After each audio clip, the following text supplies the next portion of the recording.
आइए जनाब वक़ार रिजवी साहब तशरीफ़ लाएं।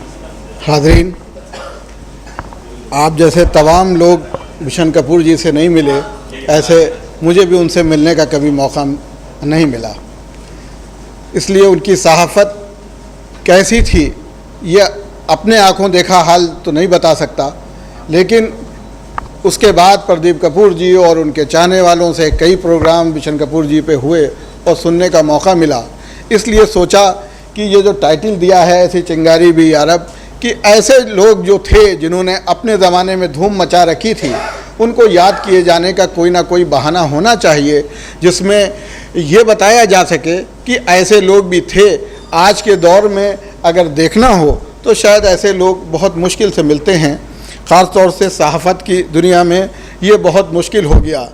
वीरेंद्र सक्सेना जी ने अभी कहा कि सब जगह गिरावट आई है, सहाफ़त में भी गिरावट आई है, लेकिन सब जगह की गिरावट इंडिविजुअल होती है, वो पूरे माहौल को ख़राब नहीं करती है। लेकिन सहाफ़त में एक जगह अगर गिरावट आए तो एक स्टोरी दिखाई जाने वाली जितने लोग उसको देखते हैं सब उससे मुतासिर होते हैं, उन सब के लिए गलत इन्फॉर्मेशन जाती है। तो एक सहाफ़ी अगर गलत रिपोर्टिंग करता है, तमाम वकील ख़राब हो जाएं, तमाम लोग ख़राब हो जाएं, लेकिन एक सहाफ़ी का ख़राब होना तमाम निज़ाम और माहौल को बिगाड़ने के लिए काफ़ी है। बिशन कपूर जी की सहाफ़त कैसी थी उनके ज़माने के लोग बताएंगे, लेकिन उनका अखबार मैं जानता हूँ। मेरे ज़माने में होश जब तक मेरे था, मैंने देखा ब्लिट्स निकलता था। ब्लिट्स वो अखबार था जो निकलने के बाद बिकता था। अब ज़माना ये आ गया, जो ख़बरें छपती हैं वो पहले बिक जाती हैं। अखबार तो मार्केट में ऐसे ही जाता है, उसका बिकने या न बिकने से कोई लेना देना नहीं होता। हम लोग रात में ये सौदा कर लेते हैं कि ये खबर ऐसे छाप रहे हैं तो ये अखबार में जा रही है, उसके पैसे रात में ही मिल जाते हैं, रिपोर्टिंग के लिए भी, टीवी पे भी, एंकरिंग के लिए। अब अखबार के बिकने या न बिकने का कोई सवाल नहीं है। एक चीज़ और है, मैं ये इलेक्शन से शायद 8 साल पहले, 10 साल पहले जब इलेक्शन होते हैं तो प्राइम मिनिस्टर और पार्टी प्रेसिडेंट जर्नलिस्टों को बुलाते हैं, तो उर्दू वालों को भी बुलाया जाता है। राहुल गांधी जी ने अपने घर पे बुलाया था, हम लोग चंद लोग थे गए हुए थे, तो वो ये कहने लगे कि हम लोग करें क्या, ब्यूरोक्रेसी जो है ये सब आरएसएस के हाथ में चली गई है और सारे जितने मेन सेक्शन हैं, जो पोस्टें हैं, उन लोगों ने उसको कैप्चर कर लिया है और वो हम चाह कर भी उसको नहीं बदल पाते क्योंकि हर जगह उनका आदमी बैठा हुआ है। ये बात उन्होंने 8-10 साल पहले कही थी। मैं लगातार सोचता गया, जो बहुत शरीफ लोग हैं, सेकुलर लोग हैं और मजलूमों की लड़ाइयाँ लड़ रहे हैं, वो अपने आप में इतने सिकुड़ते क्यों चले जा रहे हैं। कहीं भी उनकी जगह, अगर वो बंगाल में थे तो ख़त्म हो गए, केरला में थे तो ख़त्म हो गए, अब यूपी में तो मिसेन यादव, बाबर का वो लोग 2-4 कम्युनिस्टों की सीटें हुआ करती थीं, अब वो ख़त्म हो गई। तो इसकी वजह क्या है? आरएसएस के लोगों ने हमसे इस बिना पे कुर्बत नहीं छोड़ी, अरे ये तो सेकुलर लोग हैं, हम इनके करीब नहीं जाएंगे, इनके प्रोग्राम में नहीं जाएंगे, इनके यहाँ नहीं जाएंगे। वो आए और आते साथ हमारे यहाँ धीरे धीरे हम में मिलते गए और हम पे काबिज होते गए और सब जगह उन्होंने वो सारी चीज़ें ले लिया जो हम लोग नहीं देना चाहते थे, हम लोग जान नहीं पाए। लेकिन हम लोगों के जो लोग थे वो इस अहंकार में रहे, इस मैं में रहे कि ये तो सेकुलर नहीं है, ये तो आरएसएस का है, हम इसको इग्नोर करेंगे, इसके यहाँ जाएंगे ही नहीं, इसकी बात सुनेंगे ही नहीं, इसके यहाँ मिक्स होंगे ही नहीं। तो हम 100 थे, हमने बहुत से प्रोग्राम अटेंड किए, बहुत से प्रोग्राम से होते हैं, वो 100 से कोई 101 नहीं, वो शक्लें वही रहीं। किसी भी प्रोग्राम में कोई एक नई शक्ल नहीं देखने को मिली कि हमने एक आदमी को जोड़ा। तो जोड़ने का काम हमने किया नहीं। हम भी वो जैसे हम लोगों के ख़िलाफ़ बयानबाजी करके बरगलाते हैं, अनाप शनाप कहते हैं, नफ़रत वाली बातें करते हैं, वही काम हम लोगों ने भी किया कि हमने उनको अपने करीब आने नहीं दिया और ये मोह लगा दिया, ये तो उनकी नज़र में हम सेकुलर नहीं होंगे, वो जो भी हमको कहते होंगे कि उनके बीच का ज़्यादा उठना बैठना नहीं है, लेकिन वो आते नहीं हैं हमारे यहाँ। हमारा दायरा दिन पे दिन घटता चला गया, उन लोग हमारे यहाँ काबिज होते चले गए। जो इंटेलेक्चुअल लोग हैं वो कभी ये बात सोचें, क्या बिशन कपूर जी जिस ज़माने में ये सहाफ़त करते थे, उनके बारे में जितनी भी सहाफ़त सुनी जाती है वो बिल्कुल सेकुलर सहाफ़त थी, लेकिन क्या उनका किसी और लोगों के बीच में उठना बैठना नहीं था, आना जाना नहीं था? आखिर लोगों से आते आते होंगे, अगर नहीं आते थे तो प्रदीप कपूर जी के लालजी टंडन जी से इतने ताल्लुकात कैसे हैं? वो भी तो आरएसएस के हैं, बीजेपी के हैं। आज भी सब लोग उनकी महफिलों में जाते हैं और आते हैं और इस पे फख्र समझते हैं, क्योंकि अवध की तहजीब है, उनके बारे में सब कुछ कहा जाता है। वो भी तो आरएसएस से आते हैं।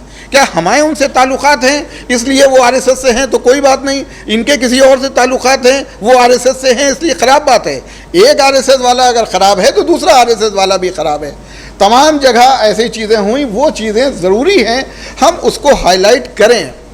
श्री कृष्णा कमीशन रिपोर्ट आई थी जब 92 के बम्बई के दंगे हुए थे, उसके बाद बहुत सी गवर्नमेंटें आईं, आरएसएस की गवर्नमेंट नहीं थी, तो वो क्यों नहीं श्री कृष्णा कमीशन रिपोर्ट लागू हुई? क्या उन लोग उतने ही जिम्मेदार नहीं हैं जिन लोगों ने दंगे कराए जितने वो जिम्मेदार थे? कांग्रेस के ज़माने में जितने भी दंगे हुए, आज भी भागलपुर से अगर तमाम खेतों की मिट्टियां खोदी जाती हैं उसमें लाशें अभी भी निकलती हैं। तो कांग्रेस का ज़माना था, हुकूमत उनकी थी। किसी ने भी किसी वक्त गरीब का, मजदूर का साथ नहीं दिया। जर्नलिज्म उस वक़्त शायद ऐसी थी जो उसको अया करती थी, उसके वजह से बहुत सी चीज़ें एक्सपोज हुई। आज जर्नलिज्म बिल्कुल स्पॉन्सर्ड है, 100% स्पॉन्सर्ड है। एक आदमी अगर कोई सेकुलर है तो उसको किसी चैनल में, अखबार में नौकरी नहीं मिलती। सवाल ही नहीं उठता कि किसी अखबार में कोई रिपोर्टर अपनी इंडिविजुअल सही रिपोर्टिंग कर सके। अगर ऐसा है तो एक सवाल है मेरा, तमाम चैनल और अखबार वालों ने बार बार ये छापा कि ये लश्कर तैयबा का आदमी है, इसने ये दहशतगर्दी किया, और चैनल में बड़ा बड़ा दिखाया गया और वो पकड़ लिया गया। जितने ज़ोर शोर से अखबारों की बड़ी बड़ी हेडलाइन बनी, सब बड़े बड़े अखबार की, सब छोटे छोटे अखबारों की। और जब 10 साल बाद, 5 साल बाद, 20 साल बाद वो छोड़ दिया गया बेगुनाह, उसमें किसी अखबार ने कहीं खबर हमने तो नहीं देखी। वो साहबी जिन्होंने बड़ी बड़ी हेडिंग बनाई थी, उन्होंने फिर उसको नहीं छापा कि हमने जो उस वक्त 10 साल पहले कहा था, इसका पूरा कैरियर हमने रिपोर्टिंग करके बर्बाद कर दिया, हमने इसको बर्बाद किया, और उसके बाद वो छोड़ा गया। कहीं सहाफ़त में इसको नहीं कहीं हुआ, किसी भी सहाफ़त में हमने नहीं देखा किसी जर्नलिज्म में ऐसा होता हो। ये बिशन कपूर जी का ज़माना था, इसलिए हम सुनना चाहते हैं कि ऐसी सहाफ़त तब होती थी, अब नहीं होती। हमने तो अपने ज़माने में ऐसी सहाफ़त नहीं देखी। बड़े से बड़े अखबार से लेके छोटे से छोटे अखबार तक की, हर आदमी जिस गवर्नमेंट में रहा उसके कुछ लोग करीबी रहे, कुछ लोग उसके ज़माने में जो क़ुर्बत में रहे। पहले लोग इश्तिहार छपते थे, अब वो एक नया इश्तिहार का सिस्टम लागू हो गया है, उसको कहते हैं एडवर्टोरियल, उसका नया नाम है। तो अब तो इश्तिहार की भी ज़रूरत नहीं है। इसका मतलब जो न्यूज़ भी आप छापते हैं वो भी न्यूज़ पेड होती है। ये सिस्टम अब अखबार की दुनिया में सब अखबार वाले छाप रहे हैं, तो वो न्यूज़ है लेकिन उसके पैसे लेके छाप रहे हैं। तो अब कहाँ बची? कोई भी नहीं बचा अखबार की दुनिया में।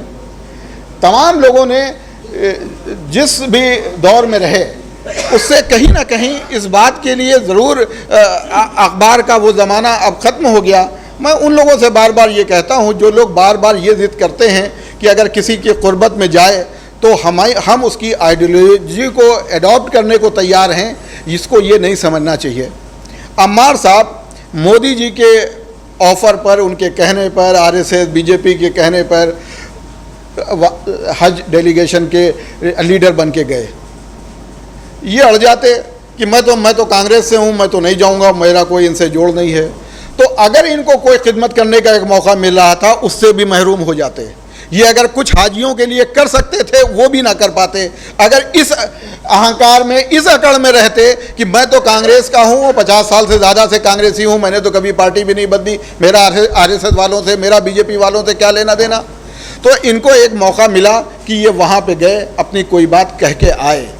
अगर हम इस चीज़ को नहीं अडॉप्ट करेंगे तो हम बिल्कुल अपनी अलग दुनिया बना लें, और अलग दुनिया के नताइज आपके सामने हैं। ये दिन पे दिन छाते चले गए। आखिर कोई तो रिजल्ट होना चाहिए ना, कहीं तो ये एनालिसिस होना चाहिए कि वो कैसे जीतते चले गए। वो पूरी दुनिया 2 सीटों से उन्होंने शुरुआत किया, आज उनके पास सारी गवर्नमेंट है, स्टेट में भी और सेंट्रल में भी।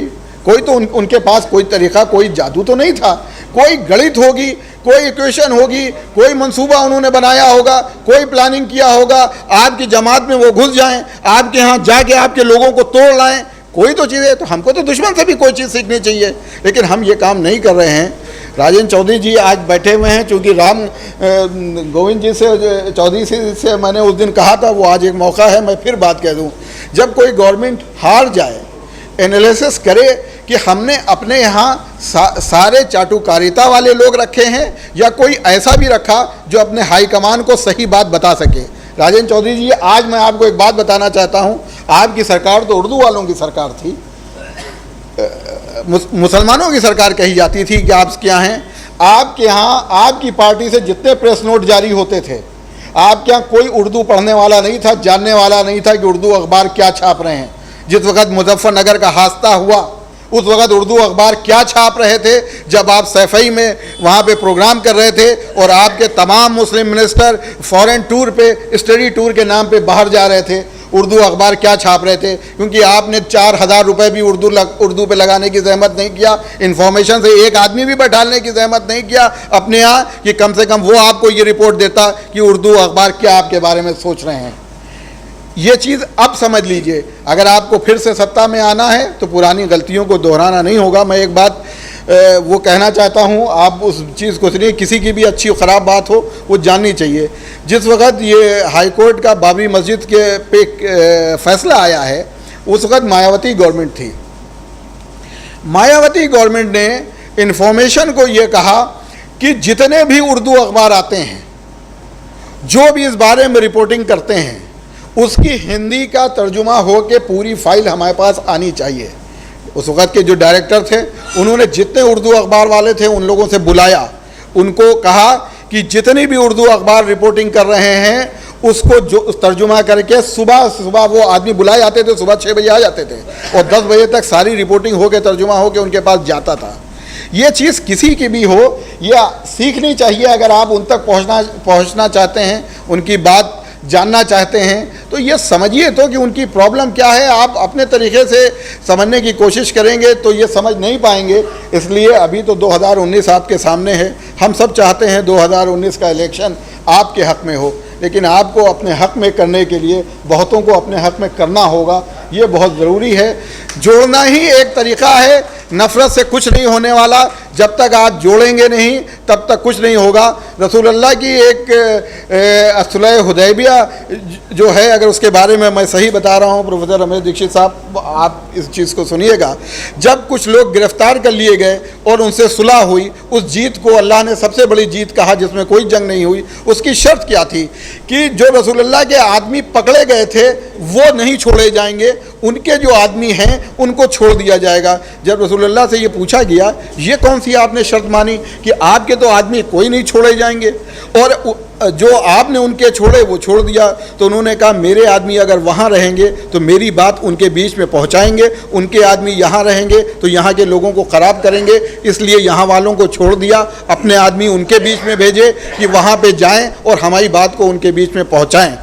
हमने क्या किया, हमने उनको बिल्कुल अलग कर दिया। उन्हीं 100 आदमियों पे अपनी अपनी बात कहते रहे, 100 के 101 होते हमको नहीं दिख रहे हैं। तो कोई तो नज़रिया बदलना पड़ेगा। अगर हम नीचे की तरफ जा रहे हैं, अपनी संख्या को घटाते जा रहे हैं, तो कहीं ना कोई गलती ज़रूर कर रहे हैं। बहुत बहुत शुक्रिया।